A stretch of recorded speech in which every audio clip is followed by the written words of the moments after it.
కొణిదెల పవన్ కళ్యాణ్ అనే నేను శాసనసభ సభ్యుడిగా ఎన్నికైనందున శాసనం ద్వారా నిర్మితమైన భారత రాజ్యాంగం పట్ల నిజమైన విశ్వాసం, విధేయత చూపుతానని, భారతదేశ సార్వభౌమాధికారాన్ని, సమగ్రతను కాపాడుతానని, నేను స్వీకరించబోయే కర్తవ్యాన్ని శ్రద్ధాశక్తులతో నిర్వహిస్తానని దైవ సాక్షిగా ప్రమాణం చేస్తాను.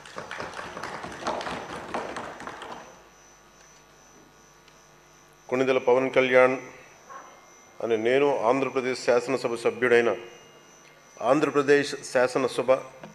సభ్యుడైన కొణిదెల పవన్ కళ్యాణ్ అనే నేను సభా నియమాలకు కట్టుబడి ఉంటానని, వాటిని అనుసరిస్తానని, సభా మర్యాదలను పాటిస్తానని, సాంప్రదాయాలను గౌరవిస్తానని దైవ సాక్షిగా ప్రమాణం చేస్తున్నాను.